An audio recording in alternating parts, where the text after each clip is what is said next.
What is Hindutva? आप हिंदुत्व को मानेंगे तो आप कहेंगे सब रास्ते से भगवान प्राप्त हो सकता है। हिंदुस्तान हिंदुओं का देश है सिर्फ? मुसलमान की कुरान के बराबर है। हिंदुत्व तो दूसरा है। RSS, is it a force for good? Yes, 100%। RSS कितना पावरफुल है? चुनाव में वो किसी को भी हरा सकते हैं, किसी को भी जिता सकते हैं, उतनी ताकत है उनके पास। जो हारते हैं वो समझते हैं कि इसने पैसा ले लिया। राजनीतिज्ञों में भी जो करप्ट हैं वो % से ज़्यादा नहीं होंगे। पाकिस्तानी के लिए क्या मैसेज है? पाकिस्तान का 4 टुकड़ा कर देंगे ज़्यादा करोगे तो।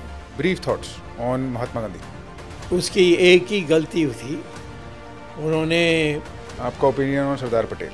सरदार पटेल नहीं होते तो आज हिंदुस्तान नहीं होती। Your opinion on Subhash Chandra Bose? उसकी जो रास्ता थे वो हमारे लिए उस समय उपयुक्त नहीं था। अगर आप प्रधानमंत्री होते तो आप क्या करते? आप जब इस पॉडकास्ट को देखें एक ओपन माइंड के साथ देखें। मेरी आपसे एक पर्सनल रिक्वेस्ट ये है कि चाहे जो भी हो, doctor Subramanian Swamy is one of the most intelligent man. He is extraordinary. Okay, let's agree to that. He is definitely a genius level IQ. He has no doubt about all of these things. No matter who you hear, no matter who you listen to, open your mind and allow for a second opinion, allow for a doubt to appear. Take nothing as dogma. If there's anything I've learned in my life, it is this, and I think he would agree to that. When you listen to this, listen with an open mind, but don't take everything inside as dogma. This is what I think you should take. However, when you listen to this podcast, when you listen to what he has to say, he will say many things that you wish you knew. आपका perspective inform करने का इस पूरे देश के हालत पे जिन चीज़ों से हमको फ़र्क पड़ता है, चाहे वो इकोनॉमी हो, रिलीजन हो, हिंदुत्व हो, RSS हो, पाकिस्तान हो, इंटरनल सिक्योरिटी, एक्सटर्नल सिक्योरिटी, मैंने सब कुछ कवर किया है। उन सब टॉपिक्स पे जो एक इंडियन को फ़र्क पड़ता है जिन चीज़ों से, उसका पर्सपेक्टिव इन्फॉर्म करने का इससे बढ़िया और तरीका मुझे नहीं मिला. That is what I have been able to or tried to achieve in this podcast, and I hope that value is transmitted जैसे मैं चाहता था. And if I have been able to do that, then this is successful. Please enjoy, please learn, keep an open mind, and all the best.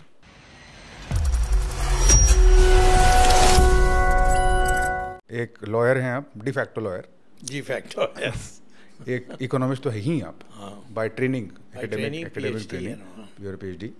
You are a nationalist. You are a Hindu. Hindutva. Okay. एक बारी doctor स्वामी India पे आते हैं. India में जो विचार है, आपने ये बुक लिखी द हिंदू मैनिफेस्टो, और मैंने इसको जितना मैं पढ़ सकता था मैंने पढ़ी. इसमें 6 फंडामेंटल्स हैं. मेरा बड़ा सिंपल सा क्वेश्चन है, हिंदुत्व क्या है? What is Hindutva? किसी ने अभी तक मुझे अच्छे से आर्टिकुलेट करके नहीं बताया. देखो, इसके अंग्रेजी है हिंदूनेस, माने आपकी हिंदू की जो चरित्र है उसको आपने हजम किया है. वो आप मुसलमान हैं तो आप हिंदूनेस से आप मुसलमान कम नहीं बनते. आप जो आपका जो भी धर्म है उसके अनुसार चलें. क्रिश्चियन भी वैसे ही है. सिर्फ इतना है कि आपके आचरण, आपकी जो रहन सहन की तरीका है, और कहीं जहाँ दोनों समझौते, जैसे हम कहेंगे कि तो मुसलमान को कि तुम गाय नहीं खा सकते हो, गाय काट के खाना नहीं बना सकते हो, तो वो मानना होगा. और हम उनको भी ऐसा कोई चीज़ नहीं कहेंगे जिनसे उनका मूलतः धर्म में नहीं है, कुरान में नहीं है. कुरान में है तो उस पर उसके अनुसार हम एडजस्ट करने के लिए हमारे लिए कोई प्रॉब्लम नहीं. क्रिश्चियंस का भी यही है, ये जो बाइबल में है उसमें जो ये मानते हैं उसको हम भी मानने के लिए तैयार. परंतु आप जो उसके अतिरिक्त जाएंगे, जैसे चार बीबी, ये तो कुरान में कहीं नहीं है और अनिवार्य भी नहीं है. वो जब ये दूसरे देशों में जा कर के आक्रमण करते थे तो महिलाओं को उठा के लाते थे. एक समय 1 लाख महिलाओं को लेकर गए थे. वो एक जो आया था उसका नाम भूल गया हूँ. वो देश में आया, यहाँ से 1 लाख महिलाओं को लेकर गया।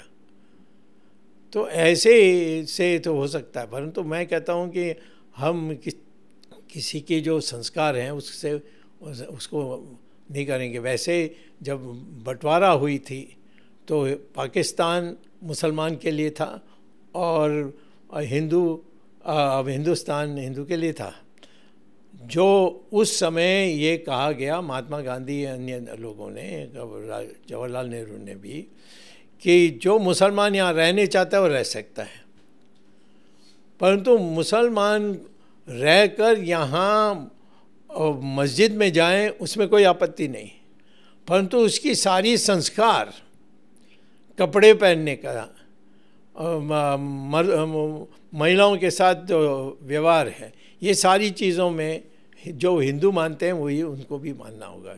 जो संविधान में हम लिखते हैं उसको ही मानना होगा, उनके लिए कोई एक्सेप्शन नहीं होगा। कोई एक्सेप्शन नहीं होगा। नमस्कार दोस्तों, ये एक खास अनाउंसमेंट है। हमको पता है कि लाइफ में जिस चीज को सीखने की जरूरत है वो हमको स्कूल कॉलेज नहीं सिखा सकता। हम जानते हैं समझदार बड़े लोगों की बातें सुन के ही सीखा जा सकता है या हिडन ट्रायल से सीखा जा सकता है। What exactly is the syllabus of life, उसको समझने के लिए syllabus of life academy I had started is now live, is for anyone जो ग्रो करना चाहता है, सीखना चाहता है, स्टक है, गाइडेंस मांगता है। इंडिया के सबसे great minds will come, they will mentor you, they will teach you, they will bear their soul in front of you. Everything that they have to teach, everything important in the syllabus of life, I will create and I will distribute for free.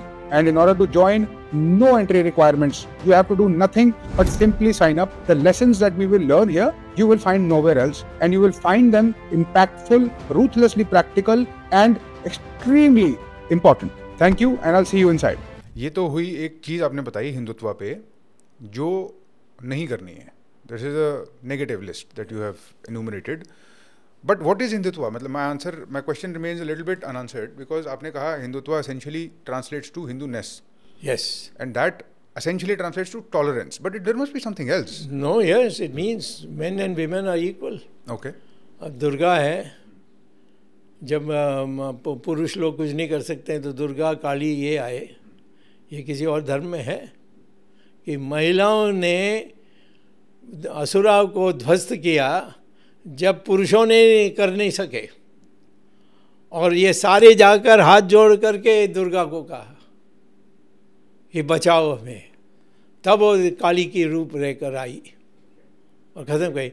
ये है हिंदुत्व कि हम महिलाओं को उच्च मानते हैं,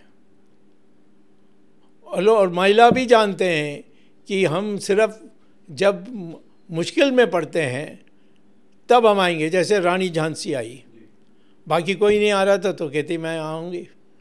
तमिलनाडु में भी ऐसे हैं, कर्नाटक में भी ऐसे हैं महिला जो घर के काम करते थे, परंतु जब युद्ध में देखा कि उनकी आवश्यकता पड़ी वो आए और लड़े।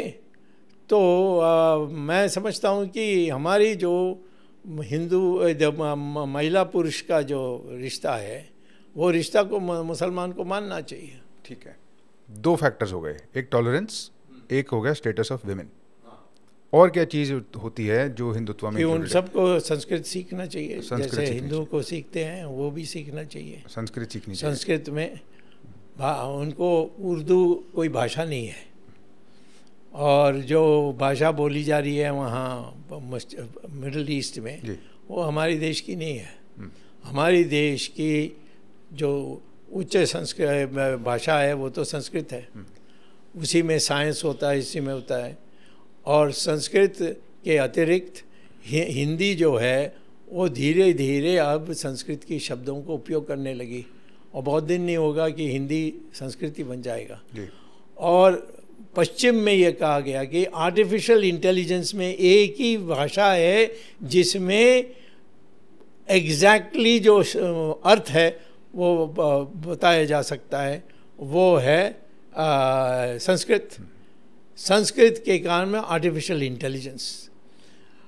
आप गूगल में जाकर देखिए, हमारे किसी जगह में आपको गूगल मिलेगी तो गूगल में देखिए, उसमें लिखिए कि saint James school London and Sanskrit, और क्या आएगा कि वहाँ हर दिन विद्यार्थियों को 7 साल के एज से 11 साल की एज में उनको सुबह खड़ा करके संस्कृत शब्दों पर गाना गाने के लिए कहेंगे।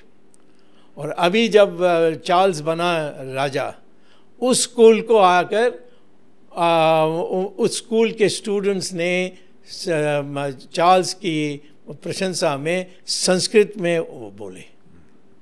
क्यों? क्योंकि भविष्य में आर्टिफिशियल इंटेलिजेंस जो हम दिन प्रतिदिन बढ़ते आ रहे हैं, उसमें एक ही भाषा में जहाँ 2 अर्थ नहीं होते हैं वो है संस्कृत। ब्रिटेन में इंग्लिश में हम PUT कहते हैं तो पुट, BUT माने बट। तो कंप्यूटर को PUT लिखोगे और PUT उसको आर्टिफिशियल इंटेलिजेंस में कम्प्लीटली कंफ्यूज हो जाएगा। तो संस्कृत भविष्य है, तो सबको संस्कृत सीखना चाहिए। अच्छा, Sanskrit is another factor. Politically what is Hindutva?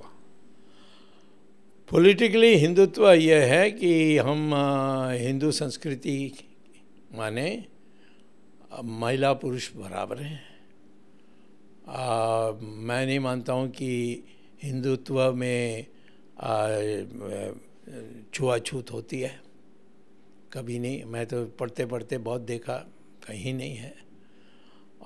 जो समाज के विरुद्ध में कुछ करता है तो वही उसको परे करते हैं, परंतु उनको बच्चों को नहीं करते हैं।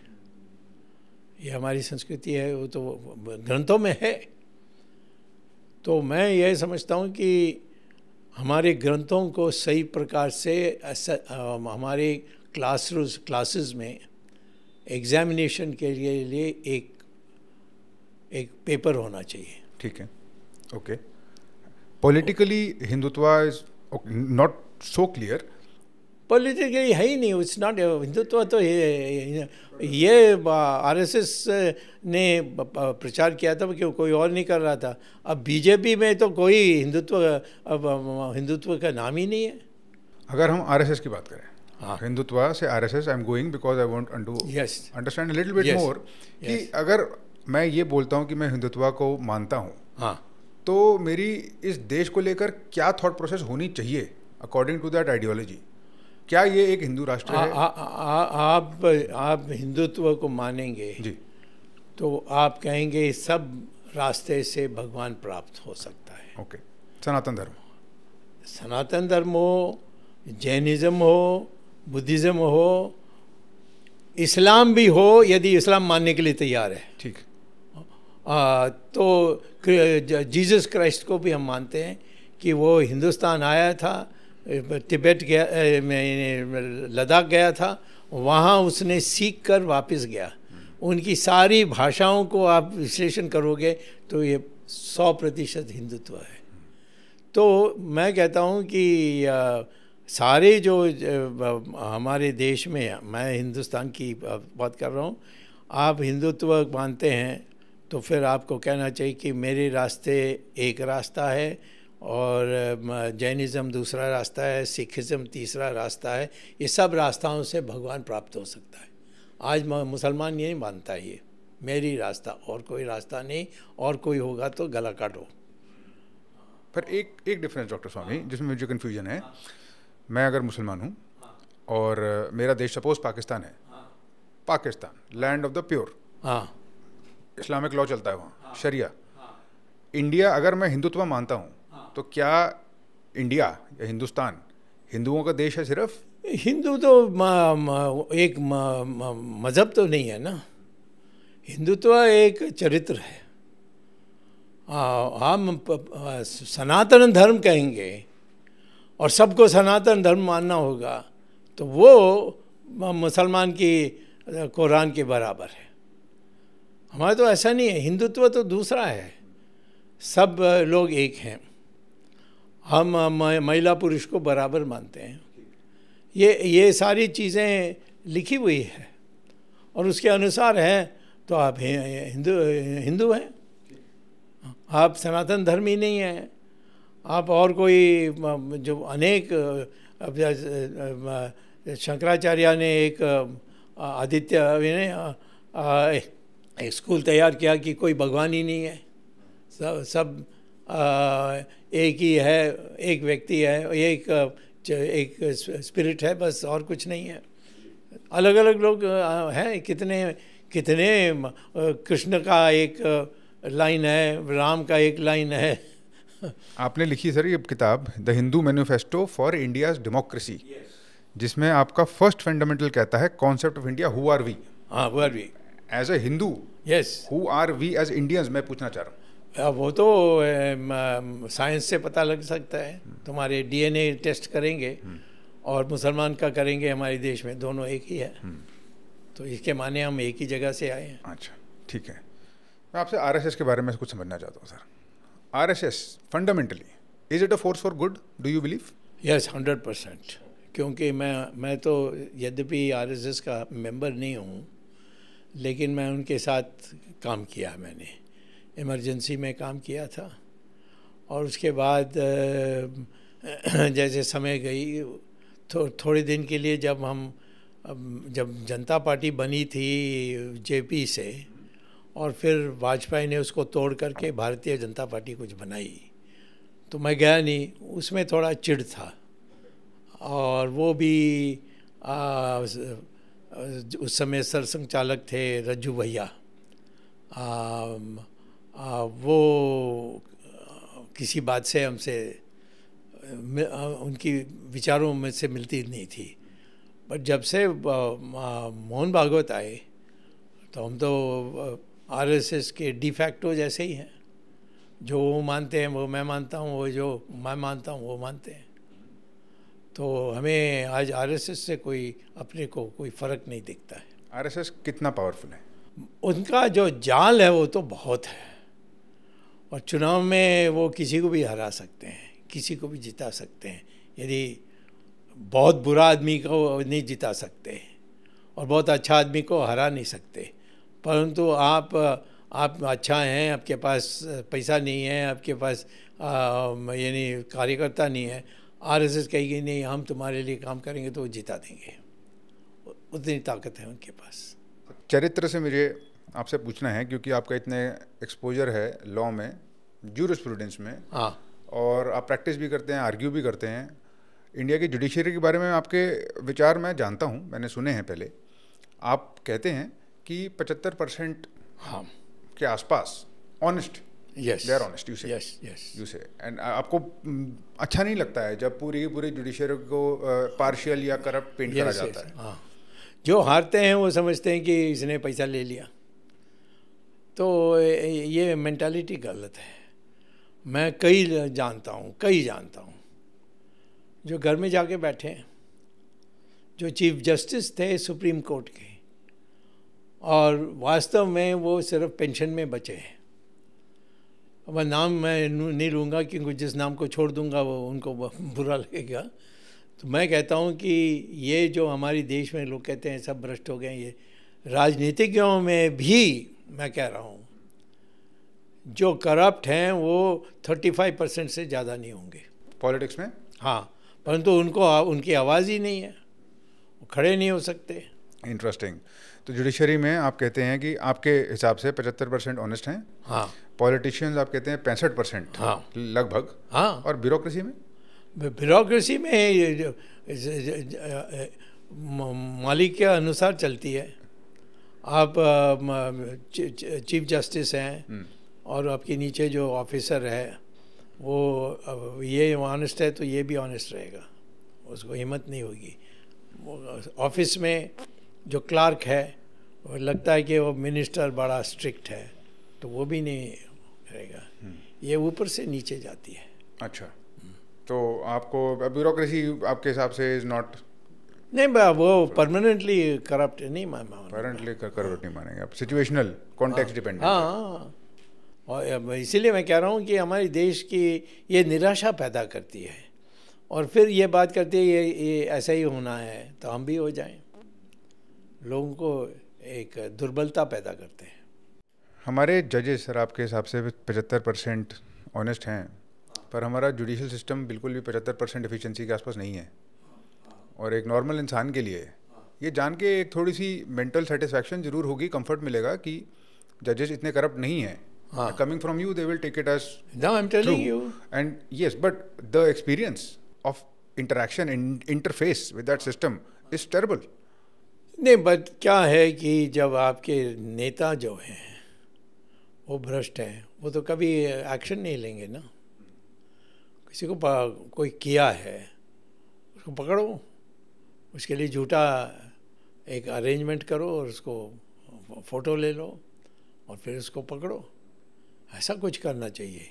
परंतु उसके लिए मैं कहता हूँ, इसीलिए राजनीति सबसे उच्च एक प्रयास है. राजनीति में लोगों को कहना चाहिए कि राजनीति में जाओ, अपने बच्चों को. यहाँ तो उल्टा कहते हैं, अरे तो इसमें मत फंसो, ये डेंजरस है, ऑफिसर बन जाओ, चोरों के गुलाम बनो, बट खुद मत बनो और सफाई करो. ये इस देश में जल्दी हो जाएगा ठीक. क्यों? हमारी संस्कृति इतनी है, जोरदार संस्कृति. हम पाप को मानते हैं, हम भगवान से डरते हैं. तो इस देश में 4-5 लोग सत्ता में हो, टॉप में, और वो एक भी पैसा नहीं लेने वाले लोग हैं, तो सारे ऊपर से नीचे आएगा. सिर्फ 4-5 लोग चाहिए, बिल्कुल ऑनेस्ट, ऊपर. हाँ, प्राइम मिनिस्टर, मिनिस्टर्स, 4-5 मिनिस्टर्स बस. कुछ हाइपोथेटिकल नाम सजेस्ट करेंगे जरा? नहीं भाई, क्योंकि जिनका नाम छोड़ दूंगा वो दुखी होंगे. बट जिनका आप ले लेंगे वो खुश होंगे. नहीं, बट उससे क्या हम आपने सर एक बड़ी इंटरेस्टिंग बात कही. आपने कहा कि चोरों के गुलाम बन जाएंगे लोग, बट एक्चुअली में जो काम करने वाला है, डायरेक्ट इम्पैक्ट, पॉलिटिक्स, वो लोग नहीं करना चाहते. ये गुलामी की बात मैं करना चाह रहा हूँ. Civil servants, bureaucracy. मैं उस कम्युनिटी से हूँ. मैंने 10-11 साल मिनिस्ट्री ऑफ फाइनेंस में आई सर्व्ड. मेरा भी कुछ हद तक डिसइल्यूजनमेंट है ब्यूरोक्रेसी से, क्योंकि सबसर्विएंट है, डर के काम करते हैं. I have noticed that there is a combination of intelligence and cowardice mostly. नहीं, क्योंकि वहाँ जो प्रमोशंस होते हैं वो एक सीढ़ी जैसा होती है, ऑटोमेटिक. वहाँ आपका वो एक हिस्सों को काट देंगे तो गिर जाओगे आप. तो लोग चाहते हैं कि भाई क्या है, हम तो ऐसे ही जाएंगे. यस. हमें किसी को रोकना नहीं है. कई ऑफिसर्स करप्ट होते हैं, दुनिया में बहुत होते हैं, पर उनको पकड़ने के बाद फिर एक उदाहरण बन जाती है. डेटरेंस. हाँ, डेटरेंस जी, वो नहीं हो रहा है. अच्छा, मेरे 2 सवाल हैं सर इसको लेके. एक तो आपने कहा कि क्योंकि ये एक परमानेंट लैडर सी है, इसीलिए आपके बेस्ट इंटरेस्ट में है कि आप डर के रहो और बस उस लैडर पे चलते रहो. Your job is to secure the job, is your primary duty, actually not service. Securing your job is the primary duty, which is also my observation after many years and seeing many officers, but not as many as you obviously. आपको लगता है कि civil servants को, IAS, IPS, IRS, group A officers वगैरह को एक permanent job देके क्या हम अच्छा करते हैं कि क्या हम डिसर्विस करते हैं? वो तो रिटायर होते हैं ना 65 में. मतलब yes, but still they have 30 years. ठीक है, बट उनको फिर गांव भेज देते हैं. किसी को सब शहर में तो नहीं होते हैं ना, सब मिनिस्ट्री में नहीं होते हैं ना. और यदि मिनिस्टर ईमानदार है और कहता है यार तुमने चोरी की, तुम्हें हम ऐसे कोने में भेजेंगे जहाँ आपको अकेला रहना पड़ेगा, ऐसा कुछ पनिशमेंट्स तो हैं. पर तो जब मिनिस्टर ही कर है, तो आप इंडिया को शुद्ध करने चाहते हो तो पहला मिनिस्ट्री में पॉलिटिक्स को शुद्ध करिए. कोई भी दिखे कि वो करप्ट है, मत दो वोट उसको, कुछ भी हो. पर दिखेगा कैसे सर? हाँ, एक नैरेटिव. नहीं, वो प्रचार की बात है. मैं देखिए, इमरजेंसी में लोग कहते थे इंडिया कहाँ डेमोक्रेसी की बात करेंगे, हम तो गुलामी में आए हैं. क्या नहीं बोलते थे मुझसे. पर चुनाव हुआ, इंदिरा गांधी को हरा दिया, जो हम कल्पना नहीं कर सकते थे. पर वो सर तब हुआ जब उन्होंने एक हद पार कर दी. और कौन सी हद पार की? ये नसबंदी, वो तो एक ही जगह में हुआ, तुर्कमन गेट में. सारा हिंदुस्तान में तो नहीं हुआ. इमरजेंसी. हाँ, तो ये ना एक प्रेम था कि हमें ये नहीं चाहिए, हमें डेमोक्रेसी चाहिए। तो जो मूल बात है उसमें तो हमारी पब्लिक एक हो गई ना। What do you think about the former chief justice D.Y.. Chandrachud? बहुत बढ़िया चलाया उन्होंने। अब उन्होंने कोई गलत काम किया ये मैंने स्टडी नहीं किया, और स्टडी भी करता तो मैं आपको बताता नहीं, क्योंकि मैं अकेला उनको क्यों पकड़ूं यदि उन्होंने कुछ किया है तो। परंतु जहाँ तक उसके ज्ञान थी, जहाँ जिसकी जो चरित्र थी, जिस तरीके से वो करते थे काम, वो फर्स्ट क्लास था।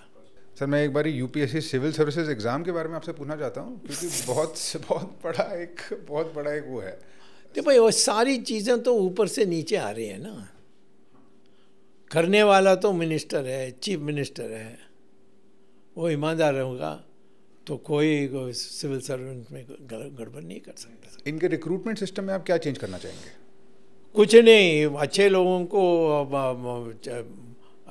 बैठा दो सिलेक्शंस में, और ऐसे लोगों को ढूंढकर अभी भी हैं, उनको बैठा दो। आप वहाँ जो चापलूसी करता है उसको बैठा देते हैं तो मौज में रहते हैं। All these are curable things. All right, okay sir, मैं कुछ आपसे थोड़े से रैपिड फायर टाइप क्वेश्चंस पूछना चाहता हूँ। जी, कोई सुनिए। लोगों के कुछ नाम हैं, उन लोगों के ऊपर आपका ओपिनियन या एक या दो स्टेटमेंट्स।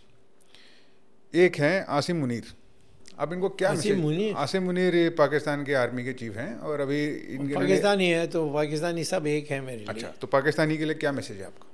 पाकिस्तान का 4 टुकड़ा कर देंगे, ज़्यादा करोगे तो।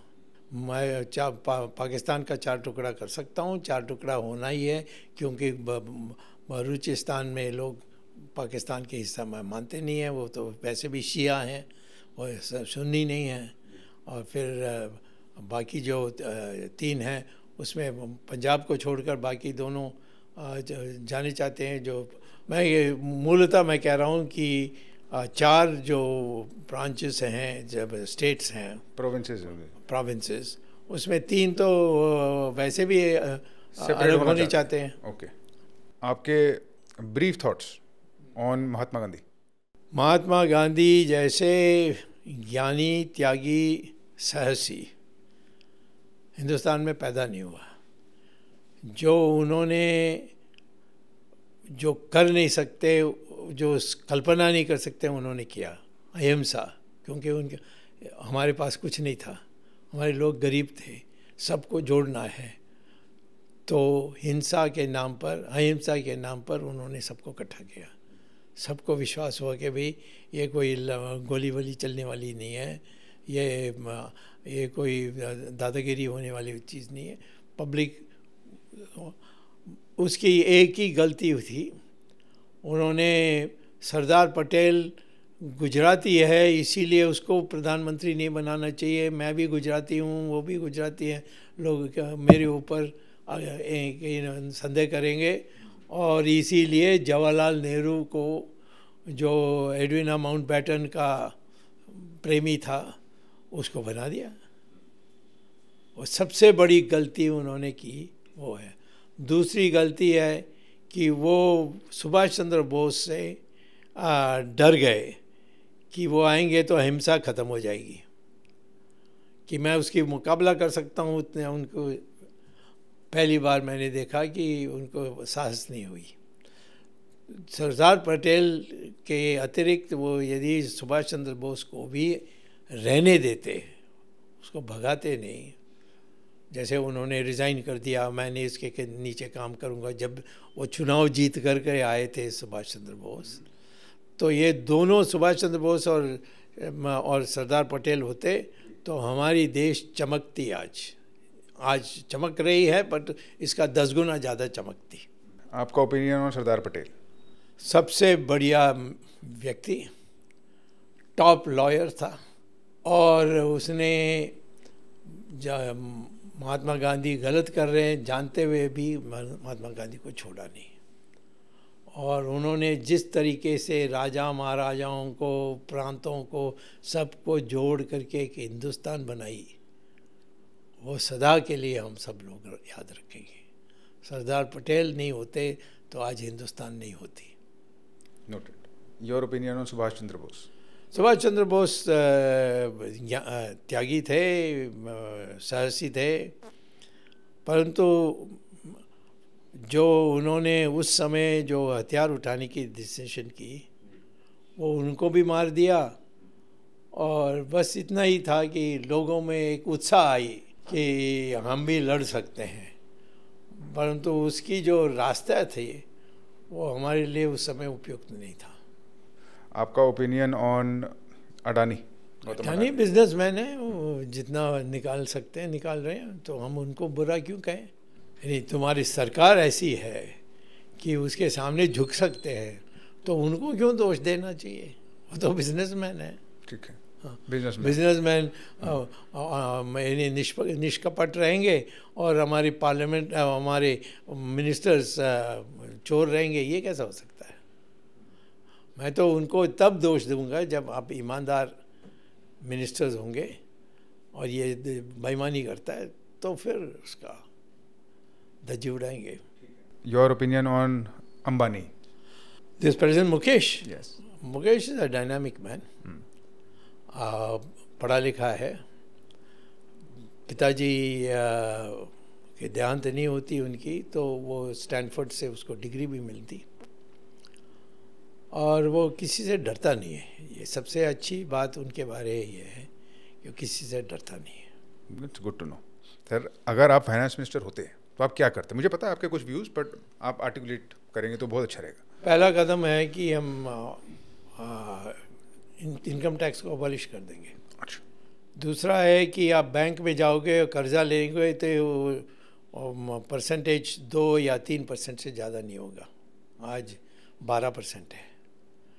तीसरा है कि जो कर्जा लोगे आप पब्लिक में, वो भी जो लॉन्ग टर्म जिससे उसमें आप यानी आप जब पैसा रखोगे किसी इसमें जिससे वो दूसरों को दे सकेंगे, उसमें आपको कम से कम 9% मिलनी चाहिए। आपका सेविंग्स पर बचाव में जो आप बैंक में रखते हैं उसको 9% देंगे। इससे इकॉनमी शुरू हो जाएगा, मुझे फिर कुछ करना नहीं होगा। और ये सारी जो बकवास चीज़ें बनी हैं उस सब को ख़त्म कर दूंगा। अब जीएसटी आपने कहा कि आपको इसलिए पसंद नहीं आइडिया है क्योंकि उसमें ब्यूरोक्रेसी और डॉक्यूमेंटेशन बहुत ज़्यादा है। कितने पेपर वर्क है उसमें, क्यों? पर क्या एक जगह में क्या वो पहले वाले सिस्टम से बेटर नहीं है आपको लगता है? नहीं। अच्छा, उससे खराब? नो, बहुत बुरा है। और डीमोनेटाइजेशन? डीमोनेटाइजेशन मैं कभी नहीं करता। अच्छा। क्योंकि आप मैंने इसमें क्या होती है, इसमें चोरी होती है। अच्छा। हाँ, ईमानदारी से नहीं होती है, क्यों करना है? अगर आप फाइनेंस मिनिस्टर, आपने बताया, अगर आप एक्सटर्नल अफेयर्स मिनिस्टर होते तो आप क्या करते? अब मैं तो एक्सटर्नल अफेयर्स मिनिस्ट्री में कितना दम है ये जानते हुए ज़्यादा कुछ करना मुश्किल होगी, परंतु इतना ज़रूर मैं कह सकता हूँ कि हवा बनाने में जी मैं कहूँगा कि हम हमारी जो टेक्नोलॉजी के दृष्टि से अमेरिका से दोस्ती नहीं, परंतु उनके साथ कोई टक्कर नहीं लेंगे। ओके। अमेरिका कुछ गलत काम करेंगे, मैं वो इसकी आलोचना करूँगा, ऐसे नहीं करूँगा, पर अमेरिका के सामने जाकर नमस्ते करूँगा ये भी नहीं करूँगा। तो ये एक है। दूसरा है कि जब चाइना को पता लग जाएगा कि हम लड़ने के लिए तैयार हैं उससे, तो फिर चाइना से भी दोस्ती हो सकती है, और मैंने दोस्ती की है। तो चाइना हमारी बगल में है, और जब वो समझते हैं हम कमज़ोर हैं तो हमारे सिर पर बैठते हैं। जब वो लगते हैं कि भाई हम उनका मुकाबला कर सकते हैं तो फिर वो अच्छा रहते हैं। अच्छा। अब हालांकि क्वेश्चन ऑब्वियस है, बट इतना ऑब्वियस नहीं है। अगर आप प्रधानमंत्री होते तो आप क्या करते? तो अच्छे मिनिस्टर्स रखते हैं और उनसे काम लेते हैं। मैं खुद जाकर क्या करूँगा? हर चीज़ मैं तो नहीं कर सकता, कोई व्यक्ति करेगा तो फिर वो काम चलेगा नहीं। जो मिनिस्टर है उसको अच्छी तरीके से चुनो और उसको पूरा अधिकार दो और कहो कि यदि आपको कोई संदेह होगा तो फिर मेरे पास आना, वरना आप जो दस्तखत करेंगे वो फाइनल होगा। अच्छा, ठीक है। Continuing this rapid fire type format, आपका क्या मैसेज है टू यंग इंडियंस? फेथ होना चाहिए कि हमारे देश महान होगी, एक बार महान थी, एक विश्व गुरु थी, दोबारा विश्व गुरु बन सकती है। आपका message to the Indian bureaucracy and the civil servants? देश की सेवा करो, झूठे काम करने के लिए जो आदेश आती है उसका विरोध करो और जो देश की संपत्ति है उसको सही प्रकार से वितरण करो। Your message to entrepreneurs and startup founders? जोखिम लेने की शक्ति होनी चाहिए, डरो मत, कभी हारोगे कभी गिरोगे, परंतु सदा के लिए उठकर फिर करो और निश्चित तौर पर आपको विजय होगा। On a scale of 0 to 10, 0 being very low, 10 being extremely high, हाँ. how would you rate the following? हाँ. The first one being health of democracy, आपने बताया 9, you had said. Freedom of speech? Freedom of speech will be 8 nearby. The health of the economy? Health of economy is 3. Okay. The youth of this country, are you disappointed? No, not at all. You're happy? They're not at all. They have nobody showing them the way. Otherwise, they're all ready. I have a lot of youth in my organization. I travel all over India. Right. And they are all, once they are motivated, they are very good. But if you don't motivate them and just go and see cinema, then what do you expect? But do you not think they are too distracted by social media, everything around them? That is only because they don't have an alternative. Social media is a way of getting rid of their boredom. एक ही है और कुछ नहीं है। परंतु जो social media में पढ़ते हैं, जैसे मेरा इंटरव्यू है, वो लोग फिर बदल जाते हैं, वो फिर राष्ट्रवादी बन जाते हैं, क्योंकि किसी ने उनको तर्क नहीं दिया है। मैं तर्क देता हूँ। इस कारण से मैं हार्वर्ड छोड़ के आया हूँ, ये बहुत बड़ी चीज़ है उनके लिए। भाई ये वहाँ छोड़ के आया तो ये सच्चा आदमी है, तो इसके लिए मैं बोलूँगा तो सुन लेते हैं। बट मैं कितने लोगों को बोल सकता हूँ, बहुत बड़ा देश है। मैंने सोशल मीडिया और यूथ का इसलिए पूछा सर, क्योंकि एक आसपास हमारे नैरेटिव वॉरफेयर भी चलता रहता है, बिलो द सरफेस, जैसे कि आपने कहा, ज़मीन के नीचे।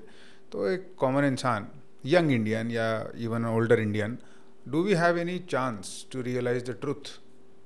Because all of these noises, all of these voices are coming at us. Actually में क्या हो रहा है, क्या हमको कभी पता भी चलेगा कि ये इस नैरेटिव वॉरफेयर के क्लाउड में ही हम गुमसुम से रहेंगे हमेशा? नहीं, आप सुन सकते हैं, आने वाले पीढ़ी को पता लगेगा कहीं ना कहीं तो सच पता लगेगा। लोगों को अब पता है कि सुभाष चंद्र बोस को क्या हुआ असली। और तो कई दिनों के लिए तो ये चल रहा था कि वो वाराणसी में छिपे हुए हैं, कोई साधु बन गया है, ये बन गया। आप क्या मानते हैं सर? नहीं, उसको रशिया ने मार दिया जान से। He was killed by Russians. हाँ, ये रशिया गया था गलत फहमी से, क्योंकि पहले रशिया के साथ इसकी दोस्ती थी, और रशिया ने नेहरू को कहा कि हम मार दें उसको, उसने कहा मार दो। किसी इंडियन को आप जैसा अगर निडर बनना हो, फियरलेस बनना हो, पर उसके पास ना हार्वर्ड की डिग्री है, ना इतना उसको लॉ आता है, ना वो इतना वेल कनेक्टेड है, तो वो कैसे बनेगा? एक ही चीज़ है, भगवद गीता रीडो 18 चैप्टर। अच्छा। कृष्णा कहता है अर्जुना को, फल तो मैं तय करूँगा, तुम करो अपना कर्तव्य। It is clear that you believe in God, but do you believe in destiny? Destiny is, ये तो पूर्वजन्म कर्म का कारण है, उसको डेस्टिनी कहते हैं। तुमने बहुत बहुत अच्छे काम किए हैं, लेकिन उस पिछले जीवन में उसका फ़ायदा नहीं हुआ आपके लिए, तो जब पैदा हुए हैं नया, तो आपको वो आसानी से मिल जाती है। आपने तो बुरी काम की है तो आप पछताओगे। Do you believe it is your destiny to be the prime minister? Destiny मैं नहीं कहूँगा, मैं प्राइम मिनिस्टर भी नहीं कहूँगा। मैं ये कहूँगा कि मुझे शुरू से पता था कि इस देश में मैं नाम बनाऊँगा, और नाम तो है ही। No doubt about that. कोई एडवाइस? अब ये सारी चीज़ें नहीं, मैं लोगों को यही कहता हूँ कि लोग, समय लगेगा बट जब लोग समझते हैं कि ये सच बोलता है, ये अपने हित के लिए नहीं बोल रहा है और झूठ नहीं बोलेगा, इतनी बात आ जाए तो लोग, आज इतने मैं दौरा करता हूँ, पीपल पैसा कर लोग देते हैं मुझे, टिकट भरा के देते हैं, तो ये किसी और के लिए नहीं करते, क्योंकि कहते हैं कि ये हमारे लिए बोलेगा। पर आपके पास इतनी पावर है, इतनी इक्विपमेंट है, इतनी इंटेलेक्चुअल हॉर्स पावर है कि आप बोल सकते हैं। हाँ, what is your message to a young aspiring leader जिसके पास नहीं है ये सब चीज़ें? नहीं, वो तो धीरे धीरे होगा। आप पहले कोई अच्छा काम करिए, फिर आसपास के लोगों को पता लगेगा। MP बनोगे तो पार्लियामेंट में कुछ अच्छा दोगे, 4 कम। मैं नहीं कहता हूँ किसी को कि तुम जयप्रकाश नारायण बन के पैदल चलो और आखिर वक्त में आपका मान्यता होगी, ऐसा मैं नहीं कह रहा हूँ। मैं कह रहा हूँ आप देश को बदलना है तो फिर राजनीति में आना है। राजनीति में आने के लिए आपको पार्लियामेंट में जाना है, असेंबली भी शुरुआत में हो सकता है, और वहाँ भी आप पब्लिक का काम ऐसा करिए कि जो पब्लिक के लिए बहुत आवश्यक है उसको आप करके दीजिए। MP के पास उतना पावर है, तो वहाँ से वो बढ़ते जाता है। कोई ऐसा इमरजेंसी आ जाए, जैसे मैं इमरजेंसी का विरोध किया, इंदिरा गांधी को यानी आँख में मैंने उंगली लगा करके मैं पार्लियामेंट गया, वहाँ भाषण देकर फिर गायब हो गया, तो वो रोमांस भी होती है ना, वो ऐसे भी करके नाम बनती है। एक्सट्रीम सिचुएशंस में लीडर्स उभर के आते हैं। हाँ बिल्कुल, कोई क्राइसिस में किसी भी क्राइसिस हो उसमें क्राइसिस है। Again continuing the short form rapid fire type format, India का सबसे बड़ा थ्रेट क्या है, इंटरनल और एक्सटर्नल? इंटरनल है कि ये जो झूठा इतिहास है और जो झूठी पढ़ाई दी है कि जाति जो है और वर्ना, इसमें फ़र्क नहीं है। आप ब्राह्मण है तो पैदा हुए हैं ब्राह्मण, ये गलत है। अच्छा, ये कृष्ण भगवान तो क्लियरली कहता है, ये तुम्हारा गुणों से होता है। अब ज्ञानी है, त्यागी है, साहसी है, ये 3 गुण है तो ब्राह्मण है। अब कहीं भी पैदा हो, ये चीज़ें सब आपको बांध के रखी है और नफरत पैदा करती है। ये इंटरनल DMK वाले करते हैं। अच्छा, ये सबसे बड़ा इंटरनल थ्रेट है। हाँ, ये सबसे बड़ा इंटरनल थ्रेट है। इंटरनल थ्रेट यही है, क्योंकि आप अपने को एक नहीं मानते हो। एक हो जाते हो जब युद्ध होता है, पर वो तो अपने बचाव के लिए करते हैं। राइट। सबसे बड़ा एक्सटर्नल थ्रेट क्या है? सबसे बड़ा एक्सटर्नल थ्रेट मेरी राय में कि है चाइना कि वो हमें नंबर 2 बनाने नहीं चाहती है। वो जानती है कि अमेरिका जब हम और चाइना के साथ युद्ध होगा या कुश्ती होगा तो अमेरिका तो हमारी साथ रहेगी, क्योंकि हम लोकतंत्र हैं, और उस लोकतंत्र का असर चाइना में भी अंदर पड़ेगा तो ये लोग टिक नहीं पाएंगे। तो मैं तो समझता हूँ कि हमारी और चाइना के बीच में युद्ध होगा, वो तो दूसरी बात है, बट वो हमारी बुराई करें, हम उनकी बुराई करें, उनके इसके अतिरिक्त यदि हम अपनी बातों को कहकर उनको दिखाएं नीचा, हमारी ग्रोथ रेट उनसे ज़्यादा हो, हमारी इन्वेंशंस जो हम बनाते हैं उनसे ज़्यादा हो, इस तरीके से उनको नीच दिखाने के लिए हम करेंगे तो निश्चित तौर पर हम इंडिया का दुनिया का नंबर 1 हो जाएंगे। क्योंकि अमेरिका भी बहुत दिन इस तरीके से नहीं चल सकेगी। हमारी जो संस्कृति है वो तो हमें नंबर 1 बनाया था। हम नंबर 1 कितने सालों के थे, विश्व गुरु, वो दोबारा आनी है। Related question, similar question, India का सबसे बड़ा वीकनेस जो एक्सप्लॉइट किया जा रहा है? डर है कि भाई ऐसा करूँगा तो क्या हो जाएगा, मेरे बच्चों को क्या हो जाएगा, मेरे बीबी को क्या हो जाएगा, या मैं क्या अच्छे घर में शादी करा सकता हूँ मेरी बेटी को। ये छोटी छोटी बातों से लोग दबाए जाते हैं। हाँ, लोग ये नहीं समझते कि मेरे बच्चों को पढ़ा दूँ, बढ़ा दूँ और फिर उनको कहूँ कि हर सहज के साथ रहो। ऐसा ही कहेंगे तो फिर धीरे धीरे सारा देश सच्चाई में आ जाएगा। Okay. All right. That answers all my questions. Okay. And some I did not even know I had, but I asked all nonetheless. Very, very graciously you answered, sir.